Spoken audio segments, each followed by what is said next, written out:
It's a place that I hated. It's a place that brings up not only the memories of our ancestors. Now I have memories of myself being there now. Right.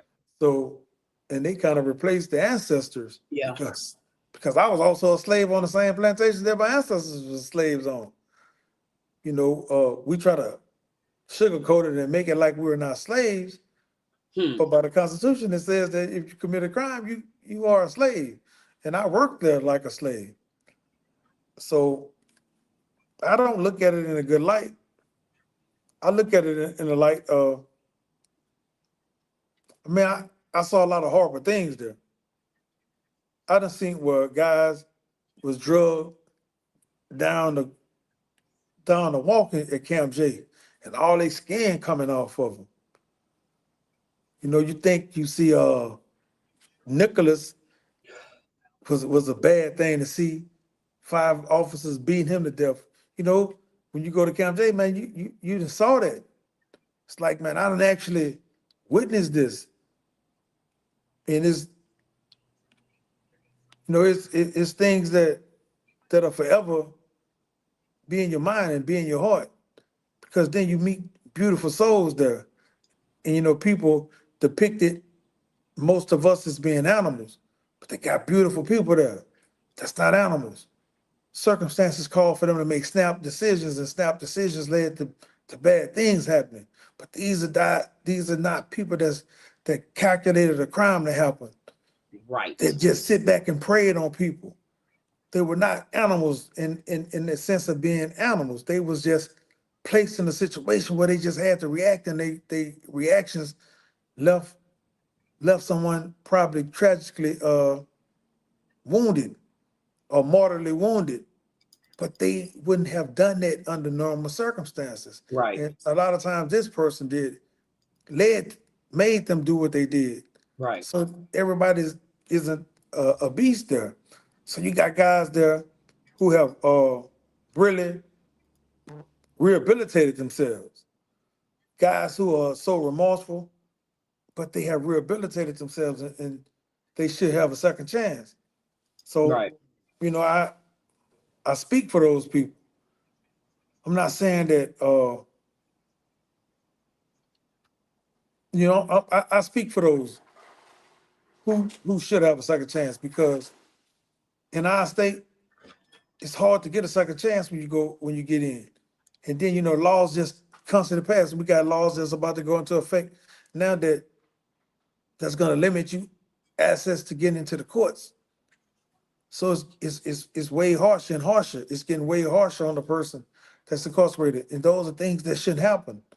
A person should have a meaningful opportunity to That's go right. through the courts. That's law, but that's where the power of voting comes from. That's That's right. where we don't just speak about how important it is for us to vote. So we got to have the right people in office that don't just always prioritizing stocking people into these cages and piling them up. We need solutions to crime. That's We right. need to be able to combat crime so that it don't happen, so that we don't have to send people to prison. That's But right. prison is a big profitable business, That's especially right. here in Louisiana. So the profit for outweighs anything else. And people look at the cash value of their property, which you become the property of the state That's when you're right. incarcerated.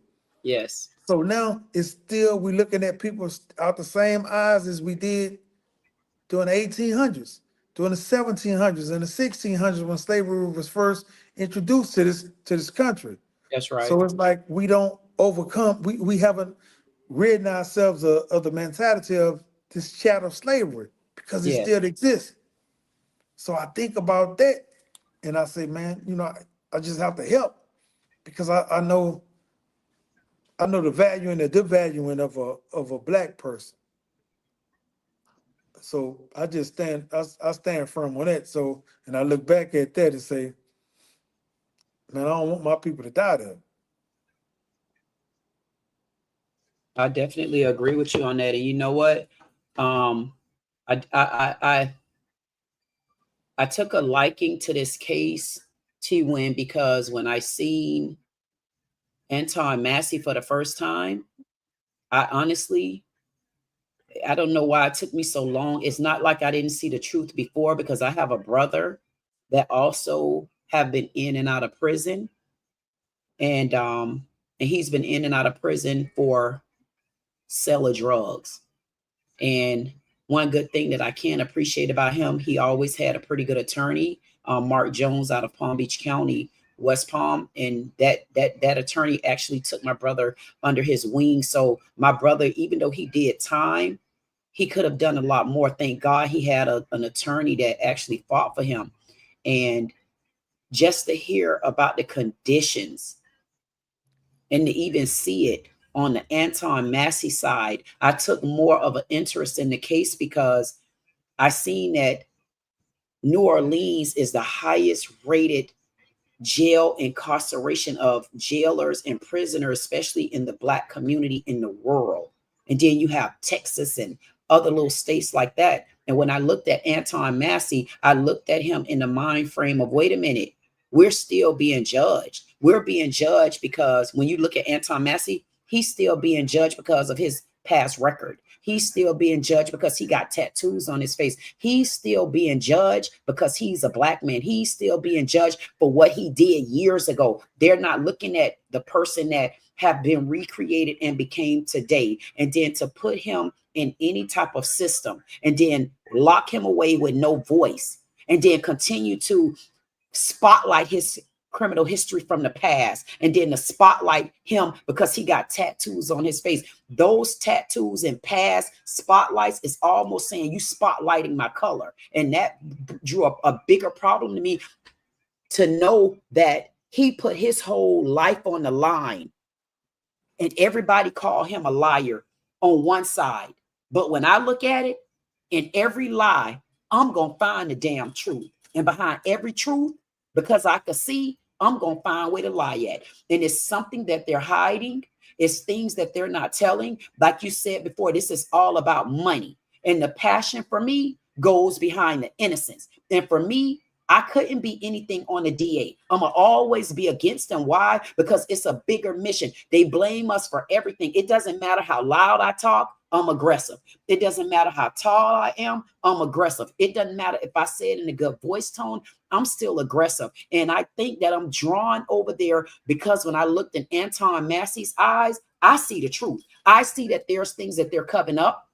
When I hear about the Angola prison and you got this prison sitting, you honestly have this prison sitting on a plantation. Do you know what type of insult to injury that is? Do you know that's not only an insult to injury to me, that's an insult to injury to my children. That's an insult to injury to our ancestors. That's an insult to injury to the slaves that used to be on there. That's so much of an insult to injury until it's heart-wrenching for me.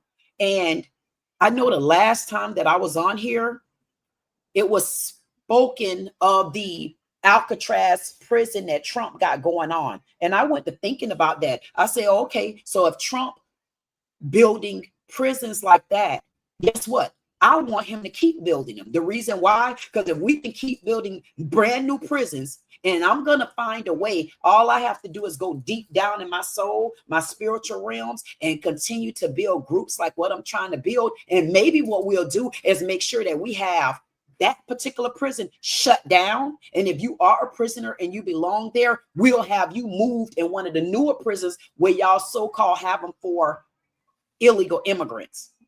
That prison. No. Sorry, no. That alligator out of that thing flooded out. If any prisoners would have been in that place, they would have died. They would have been flooded out. It's a tent city. They put the prison up in 8 days and surrounded it with alligators and snakes, and I guess there's surrounded by a lagoon, or I don't know, but that is not. That is not good either. It's the bottom line is it's inhumane. The whole system is inhumane. And now what they're doing is now they're trying to do like the Taco Bell, McDonald prisons with this alligator Alcatraz and throw these tents up and then put some bunk beds and some fences on it and then have people living underneath the tent with the sun beating down on them, rain and flooding them out. They can't escape and then dying and being in very terrible situations, even worse. So the bottom line is that at the end of the day, humanity is being um people are losing their ability to see people as human beings. If you commit a crime, you're not seen as a human being anymore, and so that we could easily just turn people are able to easily turn a blind eye to what this systems are doing to human beings because they made a mistake, they commit a crime, Right. and it's very inhumane. They wouldn't put a dog in some of the places that they have these people, human beings in. Right. And I think I said that I'm not hitting on one particular prison. I think where I'm going at with that is I would rather see them somewhere else than to see them on a plantation being treated like slaves. I guess that's what the point is for me. It's not no particular place. It's the Angola, because that's the prison that I know of that's sitting on a plantation. And just that plantation is an insult to injury. So I think I'm going in that particular direction, not hitting on Alcatraz, having looked at it, but more so of whatever happens, that Angola prison, the largest one in the world, the most deadliest one in the world, and the one that's sitting on the plantation for me is the one that I'm honing in on, only because of the circumstances surrounded. And then to hear about this white horse, and they move you around from place to place to kind of make you kind of go a little crazy and not understand where you're at. And I know, Terrence, there's a whole lot of questions, because I have some questions, and I know that I came in on the end of the conversation, but I definitely would like to sit with you again and have a conversation, not just talking about Angola, but also talking about just the prison systems alone and what we can do to even rally together to even bring some sort of solution and some sort of awareness. Because for me, it just draws deeper, especially when I look at someone like Anton Massey. Speaking of that, let's get into some of the things, Mr. Terrence. What you got going? What kind of programs do you have that you are implementing with your pipes? That's why I wanted to really get into the activism that you are doing in the community. So now that we've discussed the past and like the prison and how it affected your life, you were blessed to get out and have your family there to support you, and then you were there for also able to bless each other. I heard that you just said that you had to go and do a trial. So did you get your law degree at any point? Are you a practicing attorney at the moment, sir? In a way I am. I got 1 semester to go. I was Oh, okay, so supposed you're to, about to get well, you still gotta pass the bar. well, yes, but I won't be able to just take it right now because Right. of the crime. But just to be the went to school to have it, Yeah. uh, So they won't I, let you can't get your law degree because of the type of crime you went in for? yes, Okay, what about paralegal? Can you be a paralegal I or could be a paralegal, so and you have that's to what work underneath the lawyer in order to be able to work uh-huh. to be able to do stuff. So but you do have access to that, right? Yes, Thank God, because you work so heavily in the community. So you're gonna be able to really, really effectively, they're not gonna be able to kick you out the court. no, So whatever that law is that they're trying to put into effect, you have it. Once you get done with your school, they're not going to be able to say, "Oh, you can't be up in here." yes, You have that. That's beautiful. So you'll still have access. Also, I see on here that you do vigils. Let me let's I think I put it in this chat. Hold on, the things that you offer for people through your nonprofit. Hold on. Pipes advocates for criminal justice reform through letter writing campaigns, prayer vigils, policy changes, assisting formerly incarcerated and incarcerated with empowering programs, also collaborating with local, state, and national agencies. So you worked with other agencies other than Louisiana. You worked throughout the country. yes, yes. What kind of people have you worked with? What kind of things have you already done with this organization? Is this just one of many organizations that you or things that you have in the pipeline, right? Yes, Tell us I've all the got, things that you got going on. I'm excited. well, I have a program now called the responsibilities of hip hop. I'm big on that because you know kids communicate through music, Mm-hmm. And so, people think that there's no responsibilities that comes with it, but there really are responsibilities. And so, I teach the responsibilities of it. And through teaching that, it's about teaching conflict resolution and things of that nature. And so I do that. And, I've been, I've had the liberty of partnering with Senator Cory Booker, Mm, who should have ran for president. But Wow. the yeah, situation happened that right. he couldn't run because of Couldn't the run. vice Yeah, president had to run. But Cory would have probably defeated our current president. But I've had the opportunity and the luxury of partnering with him, and it's through him, other doors open. Is other people that I've had the opportunity to meet. Like I said, I've been on the biggest stages of the world, from the You said United you went to the Nations. United Nations. Yes, 3 times. So what you said 3 times with the United. What was your platform about? About prison. About Everything prison reform. everything is about prison, yeah. with me. Mm. Have you So ever thought about becoming a senator? Can you become a senator? Can you go into politics? Because you look like a politician. I see you're sharp. You got your suit on. You got your suit. You're sharp. Have you thought about becoming a politician and getting into politics? no, I mean, a lot of people try to push me in that direction, but no, I've never really thought about it because I don't want to compromise my integrity. Mm. And when you buy into the when you running for things and you win, sometimes you become a product of the system. And we forget that this system wasn't designed for us.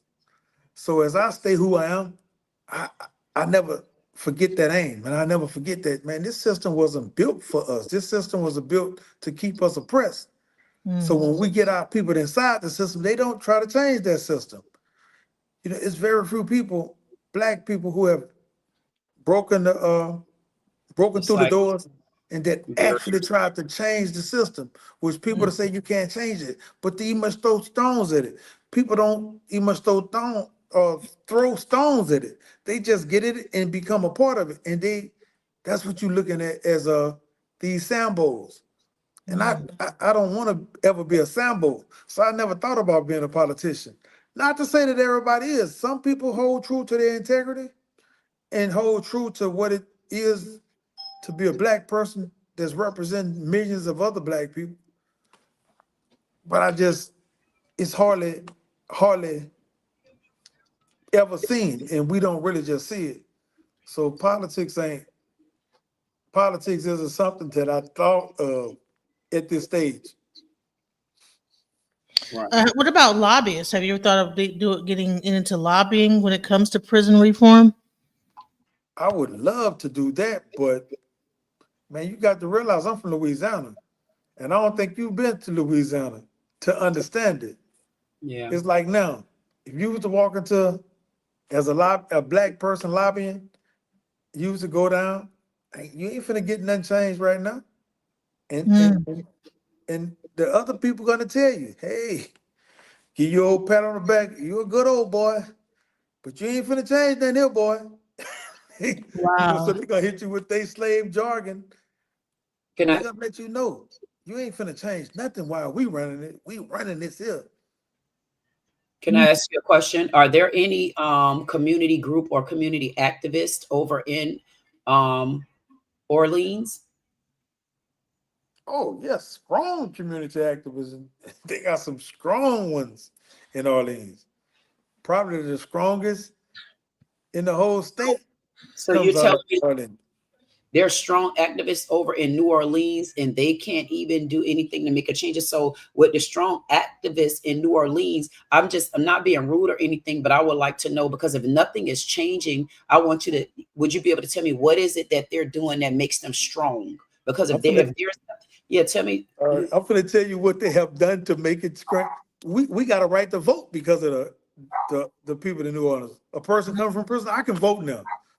Oh, wow. That That's one of the happened laws because that, of That happened because of the guys out of New Orleans. Think about it. If you go to New Orleans right now and you go to the DA's office, guys that had life sentences work for the work for the DA's, and they work for the public defenders. Some of them even go into courts. That's Right. because of the same guys that I'm speaking about. Right. If you want to get elected, you're gonna go through those guys because they got that much power. So Mhm. they are powerful. So I want to Are know. you talking about the Zulus? Are you talking about the No, Zulus? no, Oh, I'm okay. talking You about must have- dudes that come from prison Right. with me. That was in prison with me. That's I want doing to. it. They're doing it big, man. doing it huge. So I want to ask you a question. So the ones like they coming out and they're making those particular changes. What part are you saying won't be changed, even though you got huge activists over there, including the activists that came from the prison and the jail system? What are things that you're saying they don't have? What are Yeah, things that you're saying they don't have the capability of changing? I'm not saying they don't have the capabilities of changing Right. because they have changed things already. Right. But when you give one party total domination, they rechange those things. So everything that was changed that was for the best of guys, it was changed recently up under a change of administration. So you got before this administration, things were sweet. Things were, guys was able to get out of prison. Guys was able to get out of prison at an alarming rate. Mm-hmm. But that went back to changing, back to the old ways because the administration changed. And that took place because of certain people getting in positions. But then you got to look, when you don't vote the right people in office, you change. We got a supermajority Republican. They got the supermajority on the House, Congress. They dominated. So they Isn't changed. right? Isn't Orleans predominantly black?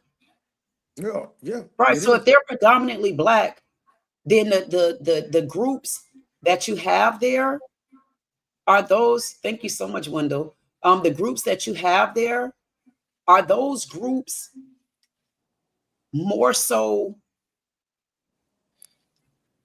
Um, I guess because I'm trying to figure out, because if one of the problems that we're having over there is voting, and it's predominantly black, and we have strong activist groups. I want to know, are they honing in on voting rights in order to get the right people in the right positions to structure the state the way it's supposed to be?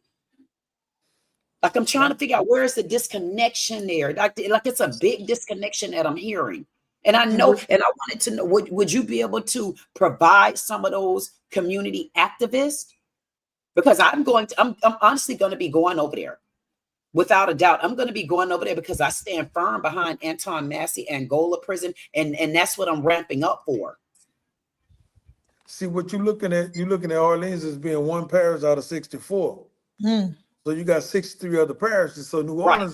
Orleans just run New Orleans. They don't run the state of Rest Louisiana. of it. Correct. So you got to understand all of the parishes have to be under one accord. So the five major cities here, they kind of like together. They're gonna vote together. But you still got 59 other parishes. So it doesn't just even out because of the number of people. And those little bit of small rural parishes, they kind of put they put their mouth behind their money behind who they want to put their money behind. And it doesn't coincide with what we do or how we see things. Because where I'm at in Shreveport, it's predominantly black. Right. But Shreveport, New Orleans, Baton Rouge, Monroe, Lafayette, and Alexandria, they don't make up the whole state. They just make Correct. up 5 parishes. So And, even, and I think the prison is actually on in a white area, huh? Is in a yeah, Right. white parish Right. in the actual town that the prison is in. And do every they hire mostly white people? Or because I know in Dallas, it seems like the jails and stuff is kind of ran by blacks. It seems it's like gonna most be of the, it's gonna be ran by blacks. It's isn't ran that by blacks. interesting that the prison is a lot ran by black in our country is ran by a lot of black law enforcement and stuff. Isn't that weird? Like they put you in jail and then they keep black people to kind of keep each other. It's the weirdest thing ever. I Have you think, noticed that? Yeah, it's like yeah, but it's like how they'll put and it's predominantly ran by black women, not yeah, black men. yeah, Wow. So but, think about the reverse psychology of that.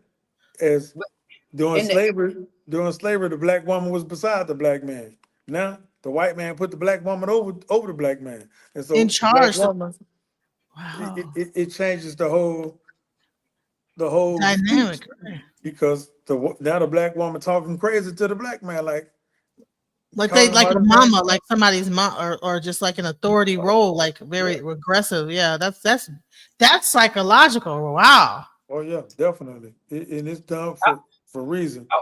I wanted to say that I would understand a statistic like that because if we're talking about areas that are predominantly black, I mean, it would be more so that it would be predominantly black employees there. The thing of it is, I don't think it's the employees being black that are the problem. It's the lands who owned it, because my understanding of it, that prison, especially like Angola, and also Orleans Parish, they're owned by private sectors. So if they're owned by private sectors, that's the private side of it. So whenever they're making laws and rules, that's on the private side. But the employees that come in there, if that's who roll in that area, and that's where those are the people that's looking for jobs, I would expect that, because I know, for an example, like in Tallahassee is not predominantly black, but for a bad prison that's over there. But there's a lot of white employees there. So I would assume that it just depends on where it's housed at, on the type of employees that you would get. Well, it's different here because every prison is in a white town, and you're gonna Mhm. get majority of black people that's gonna work there. Yeah, even the jails work. It be all, even the polices that's working at the officers. They be all black. Because trust me, I done went to jail a few times in Dallas, and it amazed me that it was all black people running the whole thing, and I'm like, what is going on? And then you're saying it's all women for the men, and you hear a lot of stuff about women, POs getting or whatever they're called, getting pregnant and like liking certain dudes and giving them favorites and sneaking stuff into it, and then they, you know what I'm saying. I heard one chick got killed by one, so I think she had a baby or something. It was crazy. I've heard so many crazy stories. My one friend, he was in jail for life, and this one PO helped get him out of prison.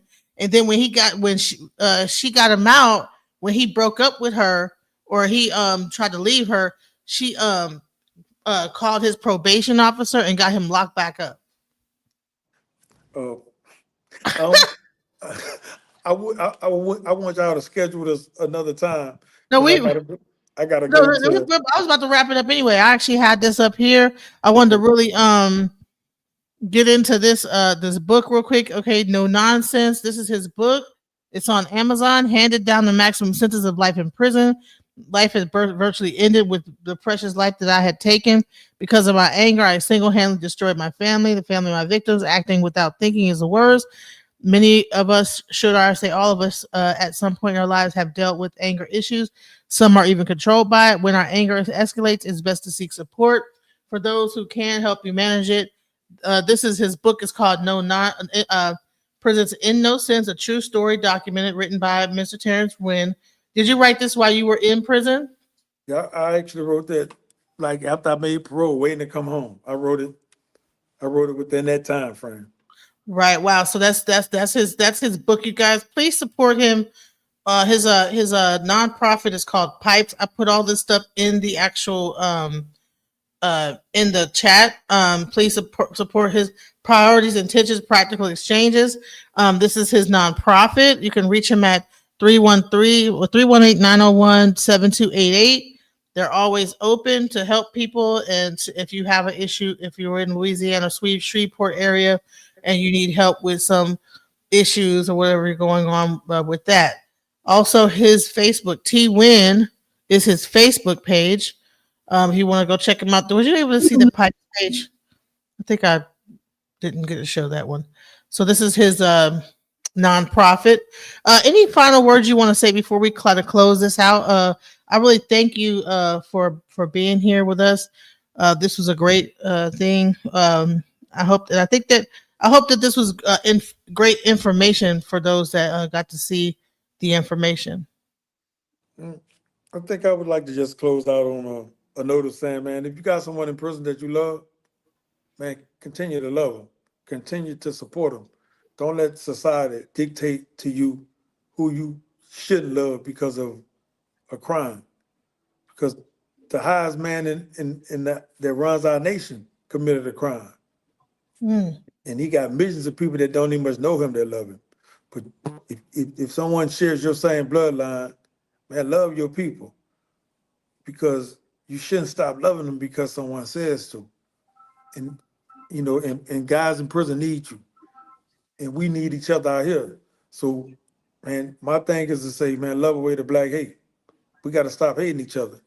If we want to progress in anything, we got to stop hating one another. We got to love one another. And if we don't love one another, we got to like one another and accept one another, because that's how every other race of people have gotten ahead. They've been able to place their differences to the side and work to galvanize all the strength from their communities to build. And we got to do the same thing.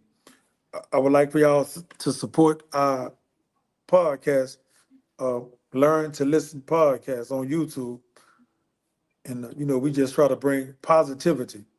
It's all about positivity with us. It's nothing about negativity.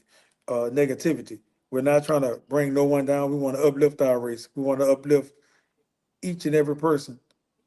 And, you know, we just always want to just show love to each other. So thank y'all for listening. Thank y'all for tuning in.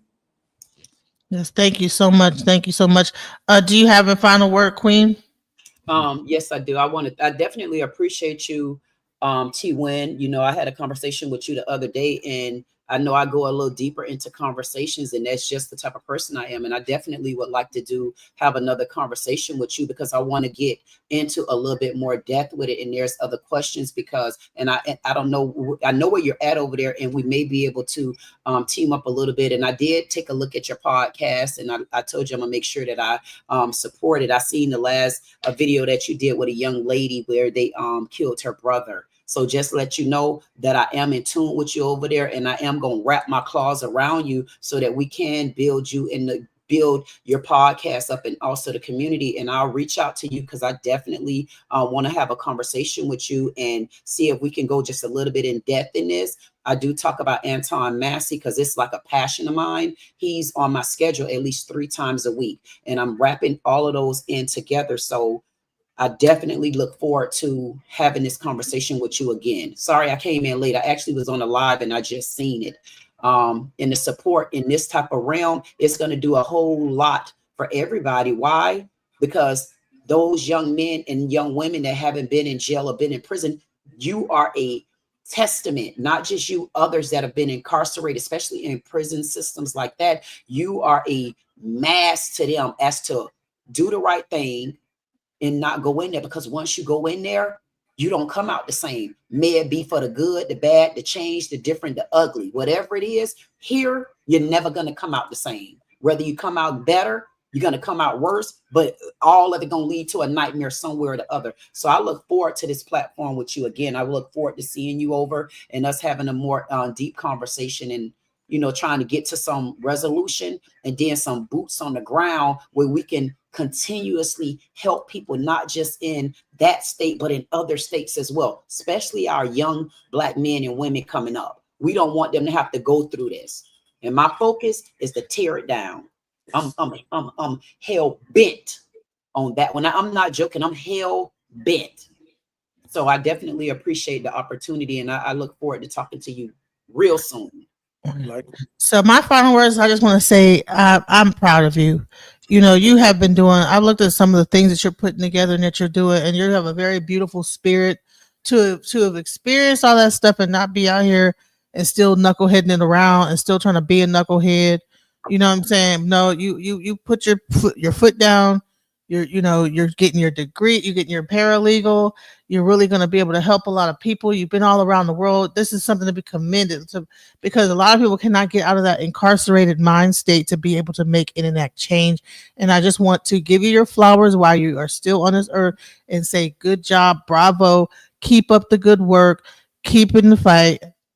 Much love, man. And and your skin looks. I don't know what you're doing with your skin regime is. What you put on your skin, but hey, you gotta tell me what you're putting on your skin. What did you do? What did you wash your skin with? Like, I just use regular soap. dang. Okay, you got some good skin. I was like, okay, is he putting castor oil on? What you doing? Cocoa butter? Okay. So much love, guys. That's what I'm saying. Thank you. Much love. Peace, guys. Much love. Thank y'all. All right.